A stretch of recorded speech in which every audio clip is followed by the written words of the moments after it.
எது இயற்கையான உணவு கட்டுப்பாடு அப்படின்னா, உணவு கட்டுப்பாடு சிறந்த உணவு கட்டுப்பாடு எதுன்னா, இப்போ நான் வந்து என்ன சொல்கிறேன், தானியங்கள் சாப்பிடக்கூடாது, தானிய உணவுகளை சாப்பிடக்கூடாது, மாமிசம் சாப்பிடக்கூடாது, மீன், முட்டை, தயிர், மோர், பால், வெண்ணெய் இந்த உணவுகளை சாப்பிடக்கூடாதுன்னு நான் சொல்கிறேன். அப்போது இந்த உணவுகளை நீ மனசுக்குள்ளே ஆசையை வச்சுக்கிட்டு இதை சாப்பிடக்கூடாதுன்னு அப்படிப்பட்ட ஒரு நிலைப்பாடு ஒரு தவறானது. அது வந்து உறுதியற்ற ஒரு உணவு கட்டுப்பாடு. இயல்பாகவே இப்போ மாமிசத்தை சாப்பிடக்கூடாதுன்னா இயல்பாகவே சிலருக்கு மாமிசம்னாலே பிடிக்காது. அப்போது ஒரு சிறந்த உணவு கட்டுப்பாடு அவங்ககிட்ட இருக்கிற. ஆனால் ஒருத்தர் மனசுக்குள்ளே ஆசையை வச்சுக்கிட்டு அவர் வந்து அந்த மாமிசத்தை சாப்பிடக்கூடாது என்பதற்காக அவர் சாப்பிடாமல் இருக்கிறாருன்னு வச்சுக்கோங்களேன். அப்போ அவரை விட ஒரு யாருக்கு மாமிசம்னாலே எனக்கு பிடிக்காதுங்க அப்படின்னு சொல்கிறாங்க பாருங்கள், அவங்க தான் ஒரு சிறந்த உணவு கட்டுப்பாடு. அப்போ இயற்கையாகவே அவங்கள்ட்ட ஒரு பாதுகாப்பு இருக்குது. அவங்க விரும்பினா கூட அவங்களால மாமிசத்தை சாப்பிட முடியாது, ஏன்னா அது அவங்களுக்கு பிடிக்கல. அப்போது ஆனால் ஒருத்தர் வந்து மாமிசத்தை சாப்பிடக்கூடாது அப்படின்னு சொல்லிவிட்டு சும்மா அதை வந்து கடைபிடிக்கிறார். ஆனால் மனசுக்குள்ளே அவருக்கு ஒரு ஆசை இருக்குது, அவரால் சாப்பிட முடியும். ஆனால் அவர்கிட்ட ஒரு ஆசை இருக்குது. ஆனால் வெளியில் அவர் சாப்பிடாமல் இருக்கார், ஒரு கட்டுப்பாடு. ஆனால் இன்னும் சிலருக்கு பார்த்திங்கன்னா மீன்னாலே பிடிக்காது, பாலுனாலே சிலருக்கு பிடிக்காது. பால், தயிர், மோர், வெண்ணெய் இதெல்லாம் பிடிக்கவே பிடிக்காது. பால் பொருட்களே பிடிக்காது, மீன்னாலே பிடிக்காது, இறைச்சினாலே அவங்களுக்கு பிடிக்காது. அப்போ அது ஒரு இயற்கையான உணவு கட்டுப்பாடு. அங்கே போராட வேண்டிய அவசியமே இல்லை. இப்போ சிலருக்கு வந்து மாமிசம் சாப்பிடக்கூடாது, ஆனால் மாமிசம் சாப்பிடணுங்கிற ஆசை இருக்குது, ஆனால் மாமிசம் சாப்பிடக்கூடாது. அப்போது ஒரு போராட்டமாக இருக்கும். அந்த உணவு கட்டுப்பாட்டை கடைபிடிப்பது அவங்களுக்கு ஒரு பெரிய போராட்டமாக இருக்கும். அப்போது எது சிறந்த உணவு கட்டுப்பாடுனா, இயல்பாகவே எது சாப்பிடக்கூடாதோ, இப்போ மது அருந்தக்கூடாதுன்னா எனக்கு மதுங்கிறதுன்னு பிடிக்கவே பிடிக்காதுங்க. எனக்கு அந்த வாடே பிடிக்காது, அந்த மதுபானம் என்பதே பிடிக்காது, குவார்டர் விஸ்கி அதோட வாசனையே எனக்கு சுத்தமாக பிடிக்காது. அப்படிங்கிறது ஒரு சிறந்த உணவு கட்டுப்பாடு. சிறந்த உணவு கட்டுப்பாடு இல்லை, சிறந்த ஒரு மதுவை அருந்துவதில் இயற்கையாகவே நமக்கு இருக்கிற ஒரு அற்புதமான கட்டுப்பாடு இயற்கையாகவே இருக்குது. அவரால் விரும்பினா கூட அவரால் அதை குடிக்க முடியாது. அப்போ அவர் தைரியமாக இருக்கலாம், அவர் போராட வேண்டிய அவசியம் இல்லை. சிலர் மதுபானத்துக்கு அடிமையாகி ஆனால் மது குடிக்கக்கூடாது, உடம்பு கெட்டு போகுது அப்படின்னு போராடிக்கிட்டு இருப்பாங்க. உள்ளுக்குள்ளே ஆசையை வச்சுக்கிட்டு வெளியில் அதை குடிக்கவும் முடியாமல், குடித்தாலும் உடம்பு கெட்டு போயிருமே அப்படின்னு சொல்லி பயந்துக்கிட்டு பெரிய போராட்டமே நடத்திக்கிட்டு இருப்பாங்க. அதனால் எது ஒரு சிறந்த கட்டுப்பாடாக இருக்கணும்னா, இயல்பாகவே நமக்கு அது மேலே ஒரு வெறுப்பு ஏற்படணும். எதை சாப்பிடக்கூடாதோ, எந்த போதையை நம்ம ஒரு சிகரெட் பிடிக்கக்கூடாதா, இயல்பாக அது மேலே நமக்கு ஒரு வெறுப்பு ஏற்படணும். இப்போ மாமிசம் சாப்பிடக்கூடாதா, அப்போ இயல்பாக நமக்கு அது மேலே ஒரு வெறுப்பு ஏற்படணும். இல்லைன்னா நம்ம ஏற்படுத்தணும். எப்படி ஏற்படுத்துறது? இப்போ மாமிசம் சாப்பிட்டா உடம்பு கேடு, ஒழுங்காக வேலை செய்யாது, உடல் பருமன் ஏற்படும், உடம்பு சூடாகும், மனிதத்தன்மை இழந்துடும், மென்மையானவர்களாக நம்ம இருக்க மாட்டோம், மகிழ்ச்சியாக வாழ முடியாது, பிறரை புரிந்து கொள்கிற அந்த உணர்வுகளை புரிந்து கொள்கிற அந்த திறன் நமக்கு இல்லாமல் போயிடும். ஒரு உயிர்களோட உணர்வுகளை புரிந்து கொள்கிற திறன் இல்லாமல் போயிடும். நம்மளை மாதிரி தான் அதுவும் ஒரு உயிரினம், அதை வந்து துடிக்க கொடுமைப்படுத்தி இப்படி பல வகையிலையும் நமக்கு சொல்லிக்கிட்டே இருக்கணும். அந்த மாமிச உணவுகளுக்கு எதிரான கருத்துக்களை நமது மூளையில் பதிய வைத்து கொண்டே இருக்க வேண்டும். அப்போ தான் அந்த மாமிச உணவு மேலே உங்களுக்கு வெறுப்பு ஏற்படும்.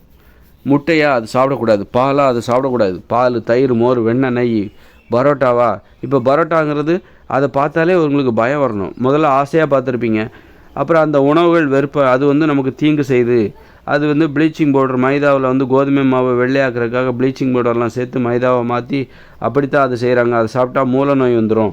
அப்போது முதல்ல நீங்கள் என்னவா பார்த்தீங்க, ஃபஸ்ட்டு ஆர்வமாக பார்த்துருப்பீங்க, ஆசையாக பார்த்துருப்பீங்க. அந்த பரோட்டா பார்க்கும்போது ஆசையாக பார்த்துருப்பீங்க. இப்போ உங்களுக்கு பரோட்டாவினால் ஏற்படுகிற தீமைகள் உங்களுக்கு தெரிஞ்சிச்சு. அப்போது என்னவா இப்போ பரோட்டாவை பார்த்தா உங்களுக்கு பயமாக இருக்கும், வெறுப்பாக இருக்கும், ஐயோ அப்படின்னு சொல்லிட்டு. அந்த மாதிரி இப்போ பரோட்டாங்கிறது ஒரு தீய உணவு அப்படின்னு நீங்கள் உங்களுக்கு சொல்லணும். பல காலகட்டங்களில் பல பேர் மத்தியில் நிறைய நண்பர்கள்ட்ட பகிர்ந்துக்கணும். வெளிப்படையாக சொல்லும்போது நமக்கு எதெல்லாம் சாப்பிடக்கூடாதோ அந்த உணவுகள் மேலே நமக்கு ஒரு வெறுப்பு வந்துடும். மாமிசத்தை சாப்பிடக்கூடாது அப்படின்னா அது பற்றி நிறைய அது சார்ந்து ஏன் சாப்பிடக்கூடாது என்பதற்கு சரியான விளக்கம் நீங்கள் முதலில் உங்களுக்கு கொடுத்துக்கொள்ள வேண்டும், பிறருக்கும் கொடுக்க வேண்டும். அது சாப்பிடக்கூடாது எப்போ. அதனால தான் நான் தொடர்ந்து சொல்லிக்கிட்டே வரேன், அதை சாப்பிடக்கூடாது. சாப்பிட்டா என்னாகும், தீங்கு தான் ஏற்படும், மூளை ஒழுங்காக வேலை செய்யாது, அறிவு என்பது வேலை செய்யாது, மாமிச உணவு. அதனால தான் போரே நடந்துச்சு, மனித இனம் இவ்வளோ அழிவுகளை சந்தித்ததுக்கு இந்த மாமிச உணவு, தானிய உணவு இதெல்லாம் சாப்பிட்டதுனால தான் காரணம், இவ்வளோ நோய்களுக்கும் இந்த உணவுகள் தான் காரணம் அப்படின்னு சொல்லி பல்வேறு கோணங்களில் நான் எந்த உணவு சாப்பிடக்கூடாதுன்னு சொல்கிறேனோ இந்த தானிய உணவு, மாமிச, மீன், தயிர், மோர், வெண்ணெய், நெய் இது போன்ற உணவுகளுக்கு எதிராக நான் எனக்கு விளக்கம் கொடுத்துக்கிட்டே இருக்கேன். ஆதாரபூர்வமாக எனக்குள்ள ஒரு நீதிமன்றம் இருக்குது. அந்த நீதிமன்றத்தில் நான் அதற்கான காரணங்களை சமர்ப்பித்து கொண்டே இருக்கிறேன். காரணங்களை சொல்லிக்கிட்டே இருக்கேன். இது தானிய உணவு சாப்பிடக்கூடாது, மாமிசம் சாப்பிடக்கூடாது, ஏன் சாப்பிடக்கூடாது, நோய்களுக்கு அதான் காரணம் அப்படின்னு சொல்லி பல்வேறு கோணங்களில் இந்த உணவுகள் நமக்கு எதிரானது, நம்மை அழித்துவிடும், மனித இனத்தை அழித்துவிடும், நம்மளையும் அழிச்சிரும், அடிமைப்படுத்தணுங்கிற எண்ணம் வரும். பிறரை உப்பு போட்டு சமைச்சு சாப்பிட்டா பிறரை அடிமைப்படுத்தணுங்கிற எண்ணம் வரும். இப்படி பிறரை அடிமைப்படுத்தணும், அடிக்கணும், அடக்கணும், கொல்லணும், கொலைவெறி தான் ஏற்படும். இந்த உணவு நம்ம உடம்பையும் அடிமைப்படுத்தும், நமக்கு சோம்பேறித்தனம் ஏற்படுத்தும், மெத்தனத்தை ஏற்படுத்தும், இயற்கையான அறிவு நமக்கு கிடைக்காது, ஒரு லட்சிய உணர்ச்சி பொழுதுபோக்குக்கு அடிமைப்படுத்தி சோம்பேறியாக மாற்றிவிடும். இப்படி பல கோணங்களில் நாம் அதற்கான விளக்கங்களை நாம் நமக்கு சொல்லிக்கிட்டே இருக்கணும். நம்ம மூளையில் பதிய வைத்து கொண்டே இருக்க வேண்டும். அப்போ தான் இந்த உணவுகள் மேலே நமக்கு வெறுப்பு ஏற்படும். அப்போ இயல்பாகவே ஒரு வெறுப்பு ஏற்படும். இதன் மேலே நமக்கு ஒரு ஆர்வமே இருக்காது. ஓஹோ, இது தீங்கான, ஏன்னா இது ரொம்ப சத்துன்னு நினச்சி தான் நீங்கள் பிரியாணி சாப்பிட்றீங்க, மாமிசம் சாப்பிட்றீங்க, மீன், முட்டை, தயிர், மோர், வெண்ணெல்லாம் சாப்பிட்றீங்கன்னா எதுக்காக அவ்வளோ ஆர்வமாக சாப்பிட்றீங்கன்னா, இதை சாப்பிட்டா உங்களுக்கு பயங்கர ஆற்றல் கிடைக்கும், பயங்கர வலிமை கிடைக்கும், இது உடம்புக்கு சரியான ஊட்டச்சத்து அப்படின்னு நினச்சிக்கிட்டு இந்த மாதிரியான நம்பிக்கைகள் தான் அந்த மாமிச உணவு மேலே நீங்கள் ஆர்வமாக சாப்பிட்றதுக்கு காரணமாக இருக்குது. மாமிச உணவு மேலே உங்களுக்கு ஏன் அவ்வளோ ஆர்வம்? மீனை பார்த்தா உங்களுக்கு அவ்வளோ ஆர்வம்? அது ஒரு உயிரினம், அது துடிச்சா கூட பரவாயில்ல. ஒரு ஆடு துடிக்குது, கதறது, கத்துறது, அதை கழுத்து அறுத்து அதை ஏன் நீங்கள் சாப்பிட்றீங்க அப்படின்னா, அது உங்களுக்கு ஒரு நன்மை செய்யும்னு நீங்கள் நம்புகிறீங்க. அதற்கான நம்பிக்கைகள் உங்களுக்கு மூளையில் விதைக்கப்பட்டிருக்கு, பதிவு செய்யப்பட்டிருக்கு. மாமிசம் சாப்பிடணும், டெய்லி சாப்பிடணும், மட்டன் சாப்பிடணும், சிக்கன் சாப்பிடணும், முட்டை சாப்பிடணும், டெய்லி முட்டை சாப்பிடணும், 10 முட்டை சாப்பிடணும் அப்படின்னு சொல்லி சாப்பிட்டா உடம்புக்கு நல்லது, புரோட்டீன், அது இதுன்னு சொல்லி அதோட நன்மைகள், இப்படிப்பட்ட நன்மைகள்லாம் இருக்குதுன்னு சொல்லி உங்கள் மூளையில் பதிவு செய்யப்பட்டிருக்கு, கருத்துக்கள் விதைக்கப்பட்டிருக்கு, திணிக்கப்பட்டிருக்கு. அதனால்தான் அதை சாப்பிடும்போது அதை அவ்வளோ ஆர்வமாக சாப்பிட்றீங்க. இதை சாப்பிட்டா பயங்கர வலிமை கிடைக்கும் போலுக்க, பயங்கர உடம்பு ஆரோக்கியமாக இருக்கும் போலுக்க, இந்த மட்டனை சாப்பிட்டா உடம்பு குளிர்ச்சி ஆகிடும், பன்னிக்கறி சாப்பிட்டா உடம்பு குளிர்ச்சி ஆகிடும், அதனால் இதை சாப்பிட்ணும், நல்லா சத்து இருக்குது இதில், ஆச்சா புச்சுன்னு ஒரே உங்களுக்கு மூளையில் பதிய வச்சுருக்காங்க. அப்போ இது எல்லாமே தப்புன்னு நம்ம இதை சொல்லணும். இந்த உணவெல்லாம் நம்ம சாப்பிடக்கூடாது, இதெல்லாம் மனித உணவு கிடையாது அப்படின்னா அதற்கான விளக்கத்தை நம்ம சொல்லணும், அதற்கான சரியான காரணங்களை சொல்லணும். அப்போ தான் நம்ம ஏற்கனவே இது வரைக்கும் நாம் இது நல்ல உணவுன்னு நம்ம நம்பிட்டு இருந்தோம் பார்த்தீங்களா, அந்த நம்பிக்கையை நம்ம தகர்க்கணும். அந்த நம்பிக்கை தான் இந்த மீன், முட்டை, தயிர், மோர், பால், வெண்ணெய் இது போன்ற உணவுகளை நீங்கள் ஆர்வமாக சாப்பிட்றதுக்கு என்ன காரணம்னா, இதெல்லாம் ரொம்ப நல்ல உணவுன்னு சொல்லிட்டு உங்கள் மூளையில் நம்பிக்கைகள் விதைக்கப்பட்டிருக்கு. அதனால தான் நீங்கள் மாமிசத்தையும் மீன், முட்டை, தயிர், மோர், பால், வெண்ணெய் இதெல்லாம் பார்த்தா ரொம்ப ஆர்வமாக சாப்பிட்றீங்க. ரொம்ப ஆசை உங்களுக்கு, இது மாதிரி சாப்பிட்ணுன்னு அவங்களுக்கு ஆசை. அந்த உயிரினங்களை கொன்று அது செத்தாலும் பரவாயில்ல, என் உடம்பு நல்லா இருக்கணும், அந்த சுயநலம் தான். அப்போது நீங்கள் அப்போ இந்த உணவுகளை சாப்பிடக்கூடாது அப்படின்னா இதற்கு எதிரான ஒரு கருத்துக்களை உங்கள் மூளையில் பதிவு செய்யணும். செயற்கையாக திட்டமிட்டு நீங்கள் ஒரு செயற்கையான ஒரு கருத்தை பதிவு செய்ய முடியாது. உங்கள் மூளை ஏற்றுக்கணும். ஆமாம்ல, இது உண்மைதான்ப்பா, நீ சொல்கிறது உண்மைதான்ப்பா, ஆமாம்ல, மனுஷங்க இவ்வளோ கஷ்டப்பட்டுருக்காங்களா, அதுக்கெலாம் இந்த உணவு தான் காரணமா, இவ்வளோ நோய்களுக்கும் இந்த தானியங்கள் தான் காரணமா, இந்த மாமிசத்தை தான் காரணமா, இது நாள் வரைக்கும் தெரியாமல் போயிடுச்சு, ஐயோ, அப்படியா, அப்போ இதெல்லாம் சாப்பிட்டா இதெல்லாம் தவிர்த்து விட்டால் உடம்பு ஆரோக்கியமாக மாறிடும் இல்லை, அப்போ மனித உயிர் வாழ்க்கையே நல்லா மாறிடும் தானே அப்படின்னு சொல்லி நம்ம அதற்கான புரிதலை ஏற்படுத்தணும். முதல்ல இந்த உணவுகள் மோசமானவை என்கிற அந்த புரிதலை நமக்கு ஏற்படுத்தும் போது இயல்பாகவே நமக்கு அதுக்கு மேலே உள்ள ஆர்வம் போயிடும். அந்த மாமிசத்தின் மேலே நமக்கு ஒரு நம்பிக்கை போயிடணும், நம்பிக்கையை தகர்க்கணும். அந்த ஆர்வமே இருக்காது, மாமிசத்தை சாப்பிட்ணும் அப்படிங்கிற ஆர்வமே இருக்காது. அது மேலே வெறுப்பு வந்துடும். ஒரு கட்டத்தில் என்ன ஆகும்னா அந்த உணவுகள் மேலே உங்களுக்கு வெறுப்பு வந்துடும். முட்டையை பார்த்தா உங்களுக்கு வெறுப்பு வர ஆரம்பிச்சிடும், அதை சாப்பிட்ணுங்கிற எண்ணமே வராது. அதை சாப்பிட்டா செரிமான குறைபாடு ஏற்படும். இப்படி அப்படி ஒரு தீங்கான உணவுப் பொருள் அது அப்படிங்கிற அந்த புரிதலை நமது மூளையில் பதிவு செய்ய வேண்டும். அது உண்மையாகவும் இருக்கணும். நம்ம திட்டமிட்டு அதனால் அந்த உணவுகளை பற்றி எதை சாப்பிடக்கூடாதோ அந்த உணவுகளை பற்றி, இப்போ சிகரெட் ஏன் பிடிக்கக்கூடாதுன்னு சொல்லுவாங்க, சிகரெட் பிடிச்சா நீ அழிஞ்சிருவ, நீ நாசமாக போயிடும், நுரையீரல் வீணாக போயிடும், கேன்சர் வரும் அப்படின்னு சொல்கிறதுனால தான் சிகரெட் பிடிக்காமல் இருக்காங்க. சிகரெட் மேலே ஒரு வெறுப்பு வருது. அப்போது ஆனால் சிகரெட் குடித்தா பிடிக்க தான் பிடிப்போம், அந்த வெறுப்பை ஏற்படுத்தணும். அது பிடிக்கும், சிலருக்கு அது பிடிக்கும். ஆனால் அதை பிடிக்குது அப்படின்னா அதை எப்படி மாற்றுறது? அப்படின்னா அந்த அந்த போதைப்பொருள் அந்த சிகரெட் மேலே அவங்களுக்கு அடிமைத்தனம் இருக்குது. அதுலேருந்து அவங்கள எப்படி விடுவிக்கிற அதுமாரி அதை பற்றின அதோட ஒரு மோசமான குணத்தை விளைவுகளை அந்த சிகரெட் பிடிக்கிறதுனால உடம்புக்கு ஏற்படுகிற தீய விளைவுகளை நம்ம வந்து ஒரு அனுபவபூர்வமாக நம்ம உடம்புக்கு சொல்லணும். சொன்னாச்சுன்னா நம்ம மூளையில் சொல்லணும், இந்த மாதிரி சிகரெட் பிடிக்காத, பிடிச்சா சோம்பேறி ஆகிடுவேன், பலவீனம் ஆகிடுவேன், நரம்பு மண்டலம் ரொம்ப பாதிக்கும், தூக்கம் வராது, இப்படி சொல்லி வைக்கணும். சொல்லி வச்சா தான் ஓ அப்படியா அப்படின்னா அது எனக்கு துன்பத்தை தருகிறது, அப்போ நான் அதை சாப்பிடக்கூடாது, அப்படி குடிக்கக்கூடாது, புகைப்பிடிக்கக்கூடாது அப்படிங்கிற அந்த புரிதல். இப்படித்தான் நம்ம வந்து எப்படி மாமிசம் சாப்பிடாமல் இருக்கிறது, எப்படி இட்லி பூரி பொங்கல் தோசைக்கு சாப்பிடாமல் இருக்கிறது அப்படின்னு சொல்லிட்டு, ஏன் சாப்பிடாமல் இருக்கணும் அப்படின்னு சொல்லிட்டு நமக்கு காரணங்களை நம்ம மூளையில் சொல்லணும். இந்த மாதிரி தானியங்களெல்லாம் சாப்பிட்டோன்னா உனக்கு முடியெல்லாம் கொட்டி போயிடும், நோய்கள் வரும், மூட நம்பிக்கைகள் ஏற்படும், சோம்பேறித்தனம் ஏற்படும், உடல் பருமன் ஏற்படும், நோய்கள் ஏற்படும், குடும்பத்தில் அமைதி இருக்காது, சண்டை சச்சரவுகள் இருக்கும், பிறரை அடிமைப்படுத்தணுங்கிற எண்ணம் தான் வரும். தானிய உணவுகளை சாப்பிட்டா பிறரை அடிமைப்படுத்தணுங்கிற எண்ணம் தான் வரும். பெண்களுக்கு என்ன வரும்னா, இப்போ ஆண்களுக்கு தானிய உணவுகளை சாப்பிட்டா ஆண்களுக்கு என்ன வரணும் அப்படின்னா பெண்களை அடிமைப்படுத்தணுங்கிற எண்ணம். பெண்களுக்கு என்ன வரும்னா ஆண்களுக்கு அடிமை ஆகணும் அப்படிங்கிற எண்ணம் வரும். பார்த்தீங்களா எவ்வளோ பெரிய உண்மை பார்த்தீங்களா? அதாவது தானிய உணவுகளை சாப்பிட்டா உங்களுக்கு வந்து என்ன வரும்னா, ஆண்களுடைய மனோபாவம் எப்படி இருக்குன்னா, உடல் வலிமையை பெண்களை அடிமைப்படுத்தணும். யார் உடலில் வலிமை குறைந்தவர்களாக இருக்கிறார்களோ அவர்களை அடிமைப்படுத்த வேண்டும் என்கிற எண்ணம் இந்த தானிய உணவுகளை சாப்பிட்டா வரும். அதுவே பெண்களுக்கு என்ன வரும்னா, யார் உடலில் வலிமை அதிகமானவர்களாக இருக்கிறார்களோ அவர்களுக்கு அடிமையாக இருக்க வேண்டும். அதாவது ரெண்டு விதமான பெண்களுக்கு அப்படி அதாவது நல்லா புரிஞ்சுக்கோங்க. சூப்பரான ஒரு உண்மையை இப்போ நான் உங்களுக்கு சொல்கிறேன். இந்த தானிய உணவுகளை சாப்பிட்டிங்கன்னா என்ன வரும்னா, யார் வலிமையானவங்களோ அவங்ககிட்ட அடிமையாக இருக்க வேண்டும் என்று தோன்றும் என்கிற எண்ணம் ஏற்படும். அது மாதிரி யார் வலிமை குறைந்தவர்களாக இருக்கிறார்களோ அவர்களை அடிமைப்படுத்த வேண்டும் என்கிற எண்ணம் ஏற்படும். இப்போ ஆண்களுக்கு என்ன பண்ணுன்னா, யாரெல்லாம் பெண்கள் பார்த்தா வலிமை குறைஞ்சவங்களாக இருக்காங்க, அதுவும் வீட்டில் உள்ள பெண்கள், அப்போ அவங்கள அடிமைப்படுத்தணுங்கிற எண்ணம் ஆண்களுக்கு வரும். அதே மாதிரி ஆண்களுக்கு வந்து தன்னை விட வலிமையானவங்ககிட்ட அடிமையாகணும் அப்படிங்கிற எண்ணம் வரும். அது மாதிரி பெண்களுக்கும் என்ன தோணும் அப்படின்னா, யாரெல்லாம் வலிமை அதிகமாக இருக்காங்களோ தன்னை விட அவங்களுக்கு நாம் அடிமையாக இருக்கணும் அப்படிங்கிற எண்ணம் வரும். அந்த வகையில் ஆண்கள் வந்து வீட்டில் உள்ள ஆண்கள் வந்து உடல் அளவில் அவங்க வலிமை அதிகமாக இருக்கிறனால அவங்களுக்கு நாம் அடிமையாக இருக்கணும் அப்படிங்கிற எண்ணம் பெண்களுக்கு ஏற்படும். அது மாதிரி பெண்களுக்கு என்ன தோணும் அப்படின்னா, தன்னை விட வலிமை குறைந்தவர்கள், உடல் அளவில் வலிமை குறைந்தவர்களை அடிமைப்படுத்த வேண்டும் என்கிற எண்ணம் ஏற்படும். அப்போ பெண்கள் என்ன பண்ணுவாங்க அப்படின்னா, தன்னை விட உடல் அளவில் வலிமை குறைந்தவர்கள் யார், அந்த வீட்டில் இருக்கிற குழந்தைங்க தான், பெண் குழந்தைகள், ஆண் குழந்தைகள், அவங்கள அடிமைப்படுத்துவாங்க. ஆண் குழந்தைகள் ஒரு வயசு வரைக்கும் தான் அடிமைப்படுத்த முடியும். அப்புறம் வந்து திருப்பி எதிர்த்து கேட்க ஆரம்பிச்சிருவோம். அப்புறம் வந்து பெண்கள் வந்து அவங்கள அடிமைப்படுத்த மாட்டாங்க. அப்போ பெண்கள் ஏன் அடிமைப்படுத்துகிறாங்கன்னா, அவங்க உடலளவில் வலிமை குறைந்தவர்கள். அதனால் அவங்க வந்து பெண்களை அடிமைப்படுத்துவதற்கு அது ஒரு காரணமாக இருக்குது. அப்போ இந்த உணவுகளை சாப்பிட்டா என்ன மனப்பான்மை ஏற்படும்னா, உடலில் யார் வலிமையானவங்களோ அவங்களுக்கு அடிமை ஆகணுங்கிற எண்ணம் வரும். அப்புறம் இந்த உணவுகளை சாப்பிடுவதால் யார் வலிமை குறைந்திருக்கிறார்களோ அவர்களை அடிமைப்படுத்த வேண்டும் என்கிற எண்ணம் ஏற்படும். இது ஆண்களுக்கும் பெண்களுக்கும் ஒரு பொதுவான ஒரு மனப்பான்மை. இப்படிப்பட்ட மனப்பான்மையை அவங்களுக்கு இயல்பாக உருவாக்கிடும்.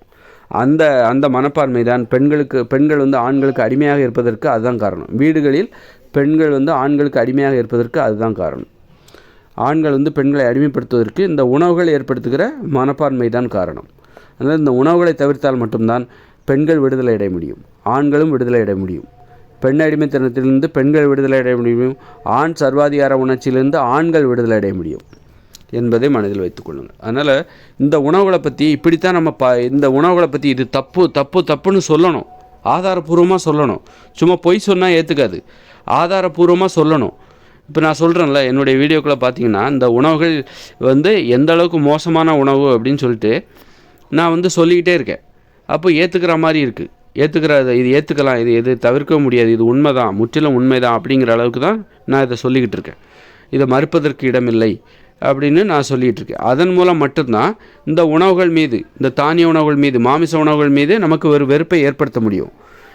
நம்ம வந்து இந்த மாதிரி பழங்கள், காய்கறிகள், கிழங்குகள், கடலைகள், பருப்புகள், பயிர் வகை இதை சாப்பிடுவதற்கு, இதை மட்டுமே சாப்பிட வேண்டும் என்றால் அதற்கு எதிரான உணவுகள் இருக்குல்ல, இந்த மாமிசம், மீன், தயிர், மோர், வெண்ணெய், இதுபோன்ற தானியங்கள், இது போன்ற இந்த உணவுகள் மீது நாம் நமது மனதில், நமது மூளையில் ஒரு வெறுப்பை விதைக்க வேண்டும்.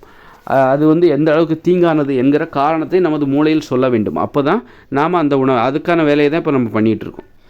அப்போ இயல்பாகவே என்ன ஆகுது அப்படின்னா, இப்போல்லாம் வந்து நான் என்ன பண்ணுவேன் அப்படின்னா, நான் எப்படி உணவு கட்டுப்பாடை கடைப்பிடிப்பேன் அப்படின்னா, ஒரு 50 நாளைக்கு நான் என்ன பண்ணுவேன், மாமிசம், தயிர், மோர், வெண்ணெய், நெய், தானியங்கள், இட்லி, பூரி இதெல்லாம் சாப்பிடவே மாட்டேன். வெறும் காய்கறிகள், கிழங்குகள், பழங்கள், பயிர் வகைகள், பருப்புகள், கடலைகள், காளான் இது மட்டும் தான் சாப்பிடுவேன். ஒரு 50 நாளைக்கு அப்புறம் என்ன பண்ணுவேன், ஒரு 50 நாளுக்கு அப்புறம் என்ன பண்ணுவேன், ஒரு ஃப்ரீயாக ஒரு 10 நாள் விட்டுருவேன். 10 நாள் விடும்போது எனக்கு இந்த மாமிச உணவுகள் மீது முன்பு போல் ஆர்வம் ஏற்படுகிறதா? ஏன்னா ஒரு 50 நாள் நான் சாப்பிடல, மாமிசம் சாப்பிடல, மீன் சாப்பிடல, தயிர், மோர், வெண்ணெய், நெய், சோறு, இட்லி, பூரி, பொங்கல், தோசை இதெல்லாம் சாப்பிடல. அப்புறம் ஒரு 50 நாள் கழித்து மீண்டும் நான் இந்த தயிர், மோர், வெண்ணெய், நெய், மாமிசம், மீன், முட்டை, பால் இதெல்லாம் நான் சாப்பிட்றேன். அப்படிங்கும்போது அப்போ அதை நான் கவனிக்கிறேன். முன்பிருந்த ஆர்வம் இப்பொழுது எனக்கு இருக்கிறதான்னா இப்போ குறையுது. முட்டை மேலெல்லாம் எனக்கு இப்போ ஆர்வமே சுத்தமாக குறைஞ்சிட்டு வருது. முட்டை என் கவனத்துலேருந்து விலகுது. அப்போது நான் அதுக்கு காரணம் என்னது, நான் அந்த மாதிரி கஷ்டப்பட்டு 50 நாள் இந்த மாதிரி வீடியோலாம் போடுறேன் அப்படின்னா நான் உழைக்கிறேன். அதற்கான அறிவு, அதற்கான காரணங்களை நான் எனக்கு சொல்கிறதுனால அதனால தான் என்னால் அந்த உணவுகள்லேருந்து விடுபட முடியுது. அந்த உணவுகள் எவ்வளோ மோசமானது அப்படின்னு அதற்கான காரணங்களை என் மூளையில் நான் பதிவு செய்கிறேன். நான் மற்றவங்களுக்கும் சொல்லும்போது அதன் மூலம் மட்டும்தான் அந்த உணவுகள், முட்டைங்கிறது அந்த அளவுக்கு அது நல்ல உணவு கிடையாது, மாமிசம் என்பது நல்ல உணவு கிடையாது அப்படின்னு நான் சொல்கிறதுனால தான் எனக்கு இயல்பாக அதன் மீது எனக்கு ஆர்வம் இல்லாமல் போகிறது. அப்போ அதைத்தான் நான் ஏற்படுத்துகிறேன். எனக்குள்ளே நான் என்ன முயற்சியை நான் பண்ணிகிட்ருக்கேன் அப்படின்னா, அந்த முட்டை, மாமிசம், மீன், தயிர், மோர், வெண்ணெய், நெய், தானியம், இட்லி, பூரி, பொங்கல், தோசை அது பற்றிய ஒரு தவறான அபிப்பிராயத்தை எனது மூளையில் நான் பதிவு செய்து கொண்டிருக்கிறேன். அந்த உணவுகளால் ஏற்படுகிற தீமைகள் குறித்து ஆதாரப்பூர்வமாக எனது மூளையில் நான் பதிவு செய்வதன் மூலம்தான் இயல்பாகவே எனக்கு ஒரு கட்டுப்பாட்டை நான் ஏற்படுத்திக் கொள்கிறேன். நான் முதல்ல இப்போ எனக்கு முட்டை, மாமிசம் மேலே எனக்கு ஆர்வம் குறைஞ்சிக்கிட்டே வருது. மீன் மேலே எனக்கு ஒரு ஆர்வம் குறைஞ்சிக்கிட்டே வருது. மீன் சாப்பிட்டா கண்களுக்கு நல்லது, அது நல்லது, இது நல்லது, முட்டை சாப்பிட்டா ப்ரோட்டீனு, அது நல்லது அப்படின்னு சொல்லி அதன் மூலமாக தான் நம்ம அந்த உணவுகள் மீது நமக்கு ஒரு ஆர்வத்தை ஏற்படுத்தினார்கள். அது ரொம்ப நல்லதுன்னு சொல்லி தான் அந்த உணவுகள் மீது நமக்கு ஒரு ஆர்வத்தை அந்த உலகம் நமக்கு ஏற்படுத்திச்சு. இப்போ நான் என்ன பண்ணுறேன், அது பற்றின தவறான கருத்துக்களை, தவறான உண்மைகளை, அதாவது அது பற்றின தீய விளைவுகள், அது பற்றின தானிய உணவுகள், மாமிசம், மீன், முட்டை, தயிர், மோர் இது போன்ற உணவுகளின் தீமைகள் சார்ந்த உண்மைகளை பற்றி நமது மூளைகளை பதிவு செய்கிறது மூலமாக எனக்கு அந்த உணவுகள் மீது இப்போ ஆர்வம் குறைஞ்சிக்கிட்டே வருது.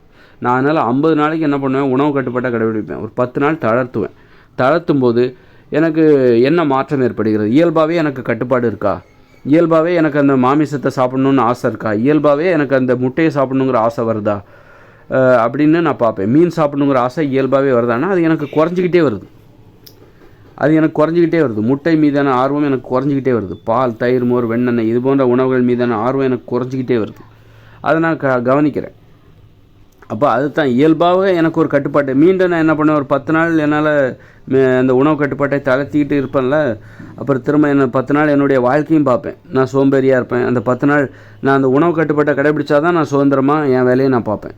அதுவே நான் உணவு கட்டுப்பாட்டை தளர்த்திட்டேன்னு வைங்க, இந்த மாதிரி இட்லி, பூரி, பொங்கல், தோசையெல்லாம் சாப்பிட ஆரம்பிச்சிட்டேன்னா அந்த 10 நாளில் நான் எப்படி இருப்பேன் அப்படின்னா, அந்த உணவு கட்டுப்பாட்டை தளர்த்தி அந்த 10 நாட்களில் நான் ஒரு சோம்பேறியாக தான் இருப்பேன். பொழுதுபோக்கு, டிவி, மொபைல் ஃபோனு, என் உடம்பு மேலே எனக்கு அக்கறை எதுவுமே இருக்காது. இந்த மாதிரி தான் நான் ஒரு சோம்பேறியாக மாறிடுவேன். என்னுடைய வாழ்க்கை முறையும் மோசமாயிடும். அப்புறம் உடல் பருமன் ஏறும். இப்படி உணவு செரிமான பிரச்சனைகள்லாம் ஏற்படும். மூளை ஒழுங்காக வேலை செய்யாது. இயற்கை சார்ந்த உண்மைகள், எனக்கு இந்த மாதிரி வீடியோ போடணுங்கிற ஆசையே வராது. ஒரு லட்சியவாதியாக என்னால் வாழவே முடியாது. சோம்பேறியாக இருப்பேன். அர்த்தமில்லாத வாழ்க்கை, இப்படி பலவித பிரச்சனைகளை நான் சந்திப்பேன். அப்புறம் அந்த உணவுகள், அதே நேரத்தில் அந்த உணவுகள் மேலேயும் எனக்கு கொஞ்சம் ஆர்வம் குறைஞ்சிக்கிட்டே வர்றதையும் நான் கவனிப்பேன். அந்த இயல்பாகவே எனக்கு அந்த உணவுகள் எதை சாப்பிடக்கூடாதோ அந்த உணவுகள் மீது இயல்பாகவே ஒரு வெறுப்பை தான் நான் இப்பொழுது எனக்குள் ஏற்படுத்த முயற்சி செய்கிறேன். அதன் முயற்சி தான் இந்த மாதிரி வீடியோ போடுறதுக்கு காரணமாக இருக்குது.